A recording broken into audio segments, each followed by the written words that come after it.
Hello and welcome to Pieces of Work. I'm Corey, and this is episode 2 of the podcast, videocast, whatever you want to call it. Today, my special guest is Erik, the Asian movie enthusiast. How you going, man? Everything's going well. Yeah, it's really early in the morning there, right? Well, not really. It's like 8, roughly. Yeah, not too bad. Yeah. So I'm in Brisbane. The guys that are watching this and wondering where I am. So I'm actually. This is like almost 10:30. Sunday night, and you're like Sunday morning, so I'm like talking to him from the future, so that might freak some of you guys out. So Erik, tell us about you, man. Like, what got you into Asian cinema, why you started your channel? Where did it all begin for Erik, the Asian movie enthusiast? Well, it all began probably around the mid-2000s when the Asian horror DVD boom kind of took place, and you started seeing a lot of Asian horror movies littered around blockbuster stores in the United States. And as a horror fan in general, I started watching some of them, and they really blew me away because I had never seen anything quite like that before.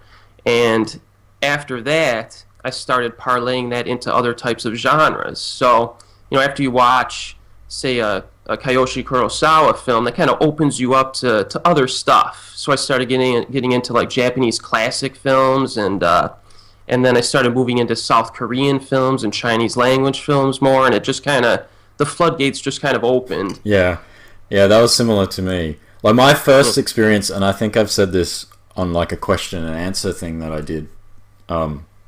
Somebody asked me how I got into Asian cinema, and the truth is, The Weather Woman. You remember The Weather Woman? Yeah. Those of you who don't know, The Weather Woman is probably like, I don't even... Can you remember when that's from? Is it the 80s. Is it the late 80s? Possibly. Like 88? I've got 88 or 87 in my head. And that used to play on an Australian TV station called SBS that played a lot of Asian cinema, and that's how I kind of got into it. And I was very young and impressionable, and The Weather Woman kind of changed my life. Let's just say that. Very nice. So, your channel, your videos are very in-depth. You kind of go through year by year, right? That's your thing? Rather than... Like, you also do, like, just solo film reviews. But why did you choose to do it, like, decade by decade, year by year, that kind of thing?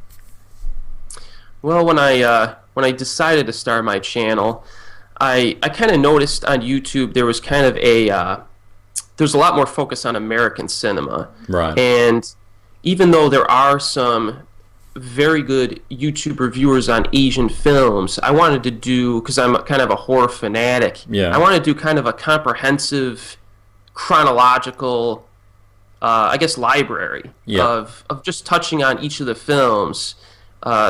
Every Asian horror film that I've seen, starting from 1926 through the present day, just to give an idea of like what types of films were produced in the industry during each like decade. Mm-hmm. So that was kind of the basis for that particular Asian horror playlist that I'm doing right now. And then after I'm done with that, which will probably be sometime next year, I'll try to focus on maybe something else and kind of do the same thing while on the side doing a few single movie reviews, a week as well. Yeah, because that's a big task, man, going through year by year. And how many movies do you think you've seen, Asian movies, all up? I think it's Asian movies, I would say like maybe over 4,000. Wow, that's a lot. Yeah. Yeah, I couldn't even tell you how many I've watched. Like, I've watched stuff that people have asked me to review, and like people will say, "Oh, can you review this?" And it's a movie I've seen, but it's like, man, I've watched like 1,000 movies since then. You touched on it earlier. We're going to talk about Kiyoshi Kurosawa. Now, I did a really short review on Cure not long ago, and I remember you commented saying this was like one of your favorite movies ever, right? Correct. So, why is that? Why Cure? Why does this film appeal to you? Well, I would have to say it's kind of a mix of its style and the philosophical content. I really like how this director kind of frames his shots. He does a lot of wide shots where you could see a lot of the background with the actors talking. He does a lot of kind of long shots too, where the scene kind of just plays out without any edits. I kind of like that, and I also like the fact that he uses like really decrepit environments. I don't know where he finds like these buildings that he shoots in. I think he said in an interview that it's hard because in Japan, a lot of times if there was a decrepit building or a building that's like falling apart, it's not going to last that long. They're going to demolish it and build something else there. So it's hard for him to find like these decrepit buildings for his horror films. But I really like that. And then the philosophical content, it's almost like he makes philosophical horror films where you can kind of describe his films by like one word or a short sentence. Like for example, Cure might be something like identity or something like that, and you can who are you? You can see who are you? And I found it really thought provoking the way that he is able to use or infuse philosophical concepts and then kind of develop them visually without having to go through too much dialogue. Well, the thing is, like, his background, some people might not know this, but he started in, like, what they call romantic porn. So he got his start doing these kind of, really lowbrow. You're talking about where does he find these, like, dirty locations? Well, maybe it's his connection to the porn industry. But from what I've read, you can correct me if I'm wrong, he got his start in like the softcore porn industry, and what he was doing, he was making these movies, but he was actually trying to incorporate some kind of story in there, and then the producers of these porn movies were like, what are you doing? We want sex, and then you're cutting to this shot of a deer running through the forest, trying to be philosophical in this porn movie, and I think he pissed a lot of people off there, and then he went into kind of like a Roger Corman style thing where he'd just be like, when he'd go to get a job, he would say, instead of like talking about the story or whatever, he had to do the whole, well, I'll finish it on time and within the budget. And then apparently he made a couple of movies and he clashed again, and he eventually got blacklisted for a while. Is that right? Can you remember? Do you know that? I think I've heard something like that. I think I read somewhere where one of his earlier films actually started off kind of like a romantic porno, and then it eventually morphed into kind of like a comedy with romantic porno elements in it because he couldn't maintain. There's like some type of there's a number of restrictions for that particular genre. I think like time limit and all kinds of stuff. So he apparently just wasn't able to conform to that, so it just turned into an entirely different film. Yeah, and then he clashed with some producers, and then something happened and he just stayed away from film because he couldn't get any artistic vision happening. And then there was a studio that approached him that was going bankrupt, and they said, we need to make something to try and save our studio, and they said, just make something. Write a script, do it, and that was Cure. Apparently that was the thing that was his first kind of ever solo creation that he had full control over, and it became an international hit with a lot of critical acclaim, and a lot of people compare it to like Seven. I don't know where they get that connection. What do you think?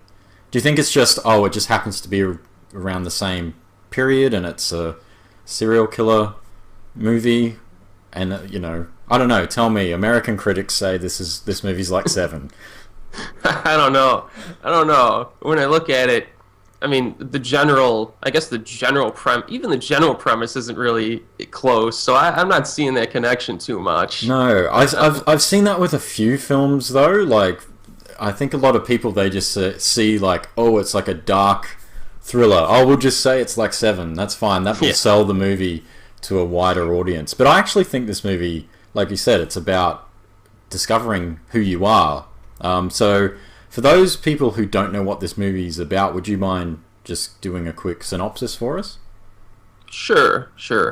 So basically, the film focuses on Koji Yakusho's character, who's a detective, and he's investigating this bizarre series of murders where basically the victims are murdered and then an X is carved kind of in their throat area.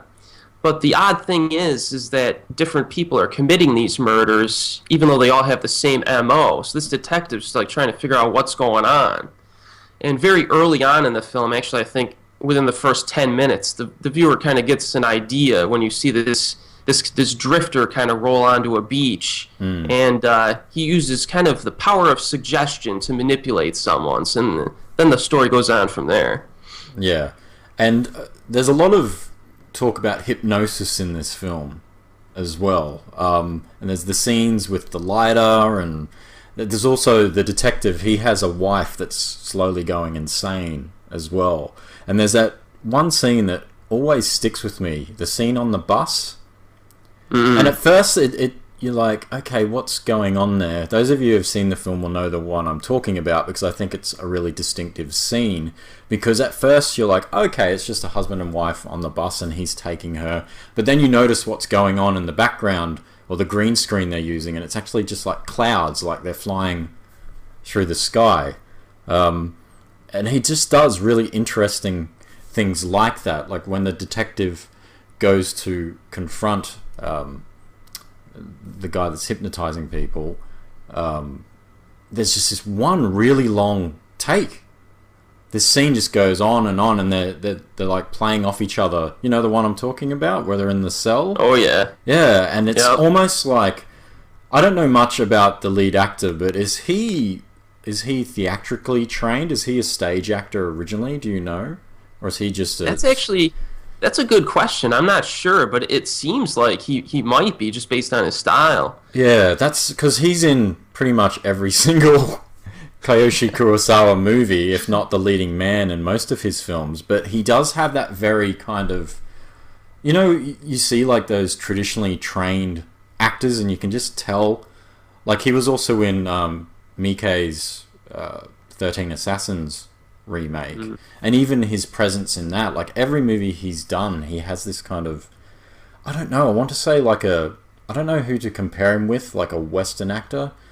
It's really difficult, but somebody, maybe like a Alan Rickman or a Gary Oldman or Jeremy Irons. Jeremy Irons is the one I'm going to go with. Like somebody that does mainstream cinema and is like a Oscar winner, but also does theatre, and you can tell in their performances that's... Because to do a tape... When I was watching this movie yesterday, because I watched it again to prepare for this, you can just... I don't know, I just got this vibe, like I could see this scene happening on a stage and watching it in the crowd and just taking it in.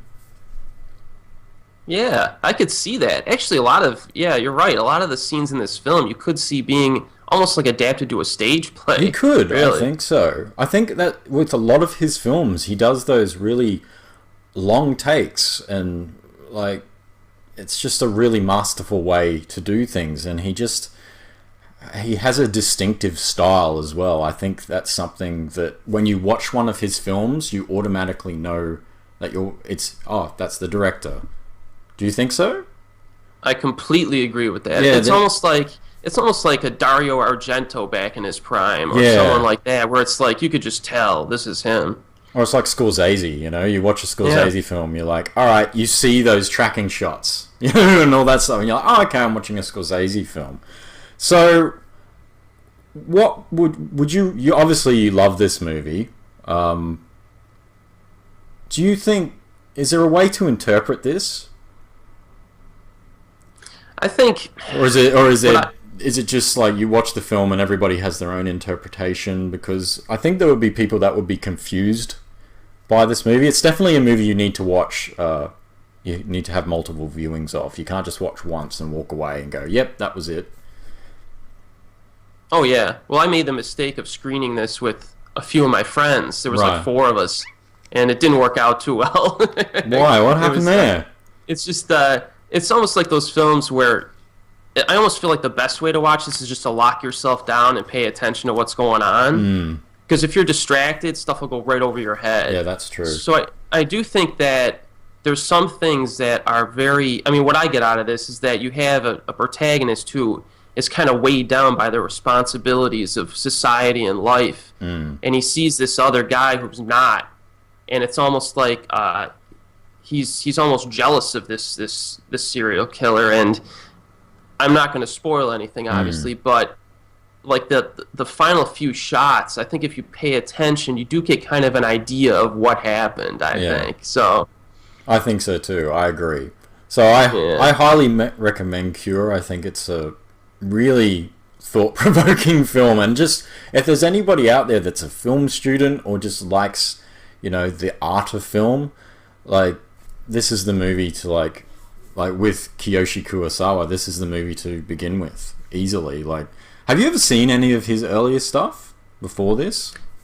Yes. Because he did like TV and stuff as well, didn't he? He was just like a director for hire for a while. Yeah, he did a few. There were actually a few of his earlier films available in America. There's one called like Guard from the Underground from the early '90s, which is kind of like almost kind of like a slasher, but it's not really that good, I don't think. Okay.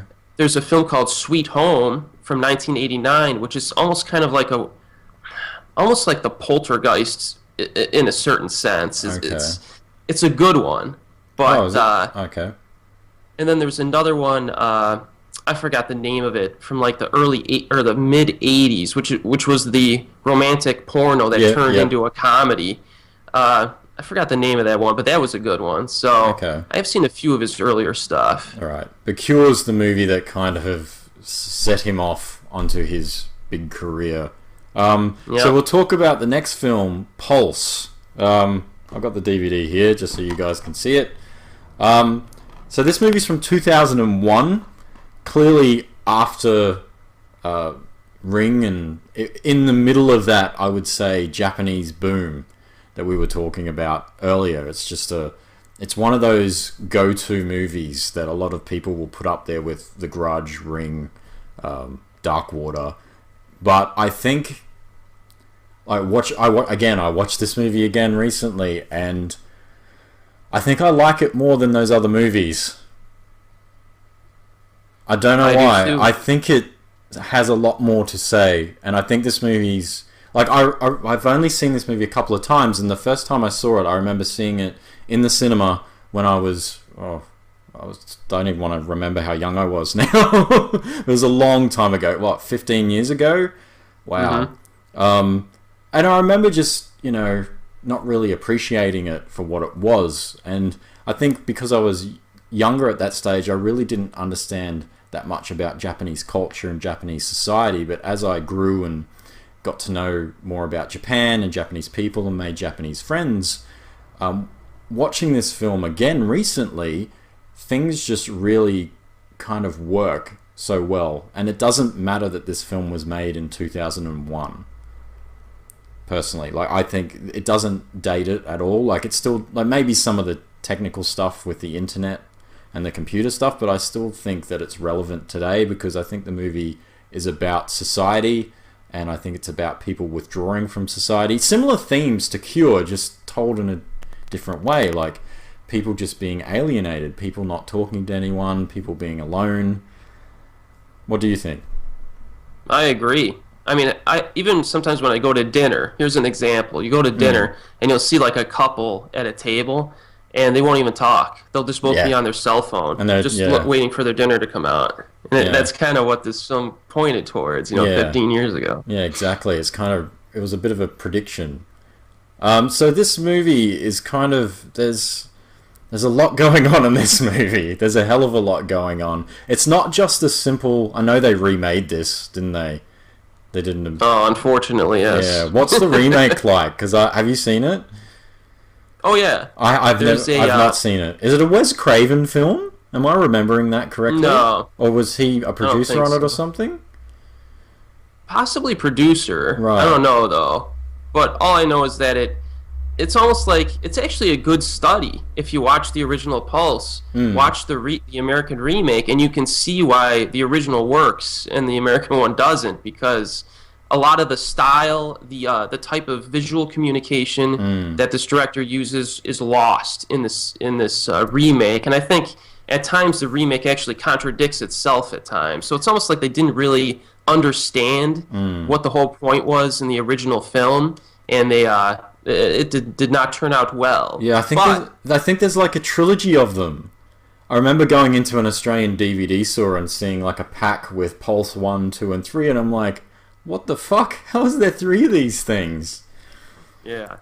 It's just but like... actually, if there is a Turkish remake from 2006 called Dabe. Right. Which is actually pretty good, I think. I think it's not as good as Pulse, but it's certainly better than the American remake for anyone who's interested. So it's not as bad as any of those Bollywood remakes I've been watching recently? No. Those well, they're not really remakes, they're rip-offs, because they don't actually pay to use the rights, and the directors come out and they say, oh no, this is my original script and original idea, and you're like, yeah, sure. So, again, would you mind explaining Pulse to us? Sure. So the film begins focusing on a group of people who work at almost like it's a florist, like a isn't it? shop. Yeah, like a florist, plant shop, nursery, we would call it. Yeah, that's what it is.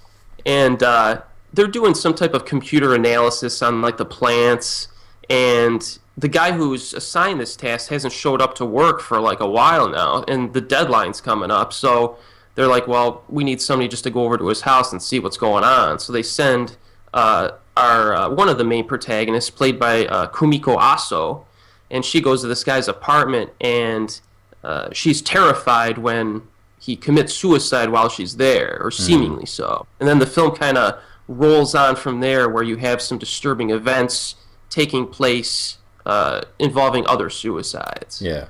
And there's, talking about suicide, there's one of the most shocking and realistic suicides ever shot on film. I have no idea how they did it, but it's pretty damn convincing.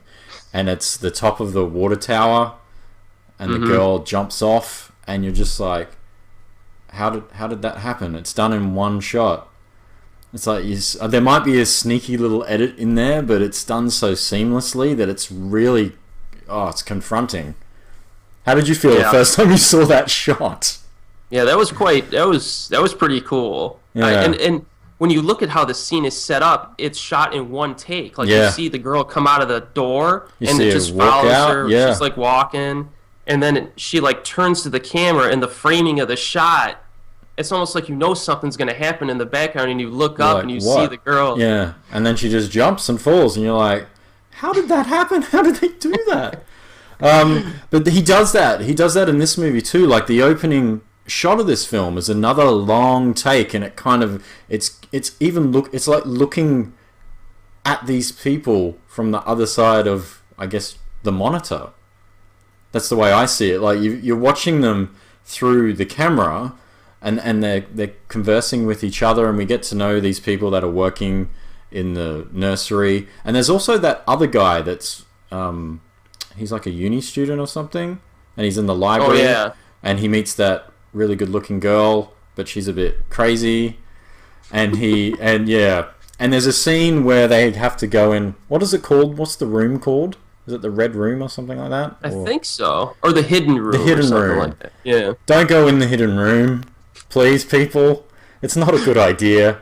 And it's, when that guy goes into the Hidden Room and what he sees, if you guys want to see something absolutely terrifying, and it reminded me of Ring, where the girl comes out of the TV. It's a very similar scene to that, and it's just absolutely frightening. I actually think this is his scariest film, personally. Like, just it's probably his most, I guess, standard, like, not Hollywoodish film, but it's very mainstream. Probably his most mainstream film. Yeah. Like, of his horror stuff. Like, I'm not talking about later stuff, but just in this kind of part of his career, it was pretty mainstream, this movie. But it's also, it's got the benefit of having those deeper underlying tones as well. Yeah. The other scene that freaked me out, actually, now that you mentioned, is that scene in the dark hallway where the woman's walking towards that guy. Yeah, that's really scary. There's some scary stuff. There's some scary visuals. There's also this almost like apocalyptic feel towards the end of the movie as well, and it's kind of hinted on it almost at the start of the movie as well. So again, I don't really want to I try not to spoil. I don't want to spoil too much with these movies, but I'm assuming if people are watching this, they've probably already seen it. But yeah, it's a very kind of, it's very relevant to today's society, I think, this movie. Oh yeah, and always, the concept of, if I were to describe this movie by like one word, it would be loneliness. Oh yeah, that's kind of the concept that's spread throughout the film, and yeah, it's just excellent stuff. It's again, it's like every film's a social commentary on Japanese society and how people live. Like I watched a documentary on an Australian television show, well, streaming service recently about Japan, and there's a big issue with I can't remember what they call it. Hikikomori. That's it, hikikomori. Do you want to explain what that is? Yeah, that's basically like a condition where people basically shut themselves in. So Yeah.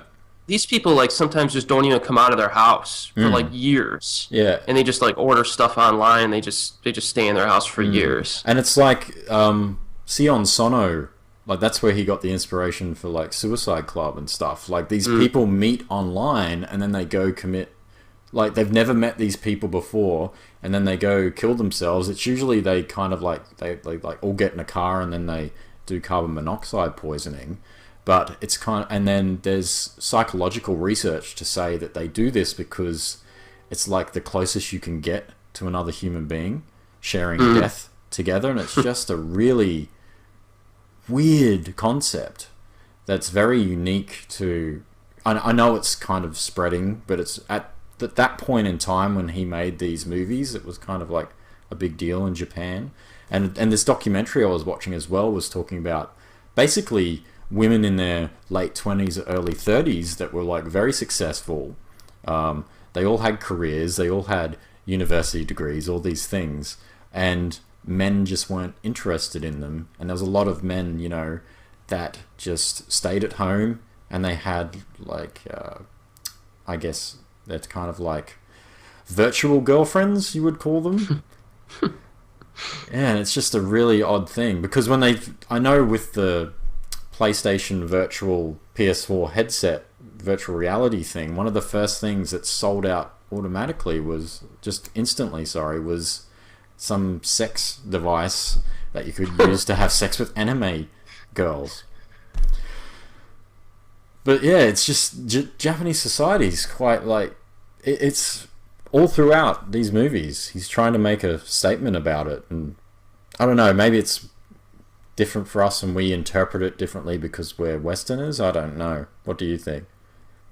Yeah, I think it's kind of one of the points of the film is that even though you might establish connections via technology and the internet, there's always kind of like that isolation deep down inside. And it's almost like Kiyoshi's saying that the relationships that people have now in Japan are almost like superficial. And it kind of shatters when it's confronted with the isolation, which is why at the end of the movie, I'm not spoiling anything, but there's a concept involving loneliness, and the supernatural that kind of amplifies that fear, and I think that's what makes this movie so special too. Yeah, and again, it's so relevant. All these movies are relevant to today, and like I said, like this thing isn't necessarily just a Japanese phenomenon anymore. It's kind of, you see it like widespread now, like people like Pokemon Go, like people are just I almost had an accident the other day. I was driving in my car and I was following a guy and he just slammed on his brakes and he was hanging out the window with his phone to try and catch a Pokemon. And then there was a girl the other day that walked onto a highway in Australia and got hit by like. Again, it's that technology thing. I don't know. Maybe he's just this guy's a genius. I think he's predicting all this stuff. So the next one I want to talk about quickly is, well, not quickly, however long it'll take us, is Retribution. So Retribution is kind of spiritually almost like very similar to Cure, I think. Like it's got a lot of the same. I don't know. It's almost like there's Doppelganger as well, but I didn't get a chance to watch that. But to me, I always found that Cure, Doppelganger, and Retribution are almost like their own little trilogy. Mm-hmm. Do you get that, or is that just me? Yeah, I would say so. Also, he made a film called Charisma that I think would fit in well with those as well. Yeah, Retribution does have some similarities to those. It also has, I think I saw some similarities to Pulse as well, especially like during the second with half. the supernatural stuff that comes in later on. Yeah, it's kind of like a good amalgamation of all forms of the movies. So again, do you want to give us a rundown on Retribution? Sure. So basically, you have Koji Yakusho again in the lead role, of course, and he's playing a detective who's investigating a series of basically murders where people are seemingly, well, the first murder, the woman is basically drowned in a puddle of salt water, and then there's some other murders that take place, and he's investigating this. There's that one murder, sorry to butt in, but there's that one murder with, it's like a doctor, and he tries to kill his son as well. His son's like demanding needles for some reason, like I don't know if they use syringes or just syringes in general, and he wants hundreds of them. And then his dad just drives him out to this like work building site thing, and then tries to kill his son in the same way that the woman was killed. I think the concept in this one, again, Kiyoshi Kurosawa film, if I describe this film in one word, the word that I get out of this film is abandonment. So like people who are kind of abandoned by the people that they loved or people that are close to them, just kind of lose it and then murder them. Yeah. People that like you have the responsibility for your wife or your child or whatever, and it's kind of like this, again, it's this societal pressure to perform, I guess, maybe a gender role or just a societal role, and you've got all this pressure, and it's like, no, this isn't who I am. This isn't what I want to be.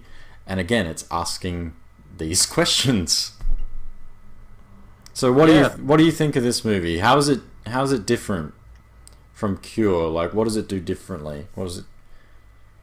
Well, let's see. I think it's more like on a relationship. Well, Cure was kind of relationship based as well, but I think Retribution has. I think the use of the ghost is quite different in this one, for sure. It is, yeah, and it's kind of, it's creepy, but also, I don't know, it's also not creepy as well. Like, there's some scenes where it's like, oh my god, that's completely freaking me out, but then there's some scenes where you actually empathize with the ghost as well. And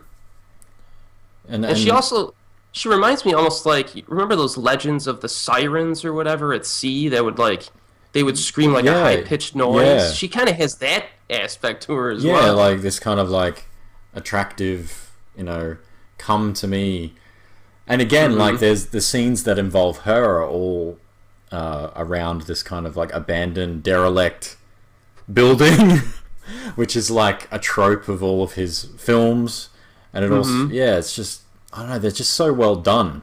And they're just he's a great director. Like, he's a real director. He's an artistic director, and we don't get many of them these days. Oh, I would love if we got more horror movies like this, for sure. Yeah. I love horror movies like this. Yeah, because they make you think. They're not just, again, like, when the last episode of this, Ryan and I, we spoke about Na Hong Jin and his version of horror, and you look at something like The Wailing, and it's like, you can't even compare that and these movies together, but like they couldn't be they're so different, but on the same level they're all very similar.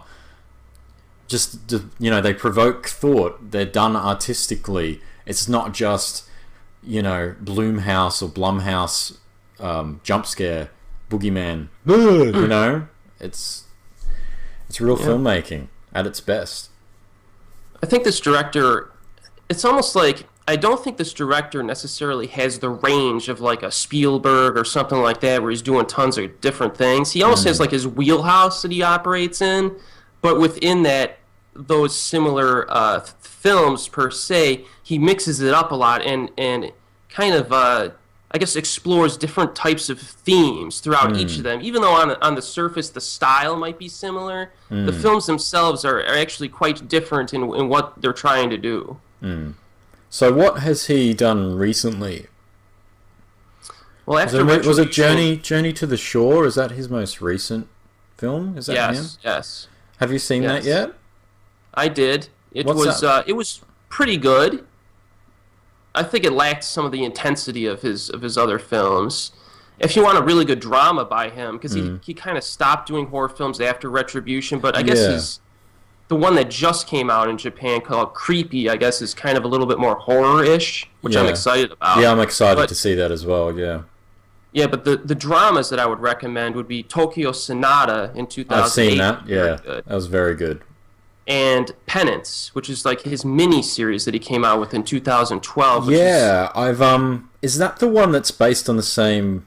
It's the author of Confessions? Yeah. Yeah, I've been meaning to... I don't think that ever got released in Australia. And then I did that thing where I was trying to find... because it was a mini-series, but I think there's one of the Hong Kong DVD websites they've got... Yes Asia, I stopped buying from them. I'm buying from a different place now. I can't remember the name of it. I'll put a link in the description below. But they've split the mini-series into like 2 feature films. And there's like part 1 and part 2 that you can purchase on DVD with English subtitles. And I've been meaning to order them and sit down, but it's almost like 5 hours or something. Have you seen it? Yep. Yes. So I think it's... Comparing it to like the only... thing I've seen by that writer, like obviously I can't read Japanese, but Confessions, I've read the book and I've seen the film. Is it similar to Confessions or is it completely different? It is quite different, I think. I don't think it's very solid and very interesting. I think Confessions is kind of a special film though that's like really just spectacular. But Penance, you have like 5 episodes, like almost 5 short films here with the lead character, the middle-aged woman, kind of running through all of them. And it kind of just it's not like, it's kind of hard to call it even. It's kind of a revenge film, but don't expect revenge while you're watching it. I'll just tell you that much. Because what I know, it's about a mother whose daughter was killed and she's trying to find out. Like that's as much... Is that about as close as to Confessions as it is? Like that's it? I would think, yeah. Right. Yeah. So does it feel like a long sit when you're watching it, or did you kind of watch it episode by episode? How did you do it? Did you just sit down and watch all of them at once, or could you walk away? I watched it by episode. Right.